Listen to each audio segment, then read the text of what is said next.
কেপিডাব্লিউপি exam stop হয়ে গেছে OBC কেসের জন্য, কিন্তু শুধুমাত্র তোমাদের ইমোশনকে কাজে লাগিয়ে একটা মাত্র ভিডিও বাজারে Kolkata police exam date and OBC case update.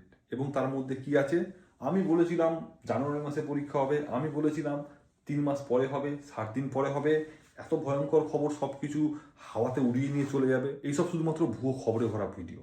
আমি তোমাদের দাদা হিসাবে বলছি, কারোর বাবার ক্ষমতা নেই, কোনো ইউটিউবার কোনো স্যারের দাদার বাবার ক্ষমতা নেই কবে এক্সাম ডেট অ্যাকচুয়াল বলার। সব আমারও নেই বলার, কেউ জানে না। কিন্তু শুধুমাত্র ভিউজ পাওয়ার জন্য এইসব ভিডিওগুলো বানানো হচ্ছে এবং বকাঝকা করা তোমাদেরও দরকার। তোমরা দেখছো বলেই ওই সব ভিডিওগুলো আরও উত্তরোত্তর বাড়ছে। যদি 20খানা চ্যানেল থাকে, 20খানা চ্যানেলের 20 জন স্যার ম্যাডাম প্রায় 1-2 দিন অন্তর অন্তর 70 দিন পরে 50 দিন পরে আমি বলেছিলাম জানুয়ারি মাসে হবে না এইসব ভিডিও করতে থাকে, তো ছেলে মেয়েদের মেন্টাল স্ট্যাবিলিটি যাবে কোথায়?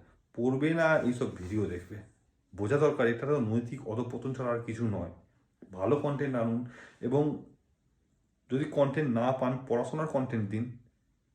কিন্তু এটাও ঠিক তোমাদের বকাঝকা করা দরকার, তোমরা দেখছো বলে তারা বানাচ্ছে, এবং কে কি ভিডিও বানাবে সেটা পার্সোনাল তার ব্যাপার। এতে আমারও কিছু বলার নেই, তোমারও কিছু বলার নেই। কিন্তু ব্যাপারটা এমনই হয়ে দাঁড়িয়েছে, ছেলেমেয়েরা এতটাই বীতশ্রদ্ধ হয়ে পড়েছে সেই সব চ্যানেলে গিয়ে কমেন্ট করে অনেকে যে এইসব ফালতু ভিডিও বানাবেন না। এই ঠিকই করে, এর প্রতিবাদ আমি অবশ্যই করছি, অবশ্যই করতে থাকবো যে এইসব টপিকগুলো এইসব কন্টেন্টগুলো যাতে চেঞ্জ করে মানুষে। চেঞ্জ তো হয় কেউ করবে না, কারণ সবার শেষে আছে টাকা। টাকা যেখানে আছে সেসব কন্টেন্ট তো কেউ হয় চেঞ্জ করবে না। তোমরা দেখতে থাকো, যে যে এই সময় পড়াশোনা করছে এইসব হাবিজাবি জিনিসের মধ্যে মাথা না লাগিয়ে নেই, এক্সামের দিন তারা তো বাজি মারবেই। তোমরা 50 দিন পরে 1 মাস পরে এইসব খবর শুনতে থাকো।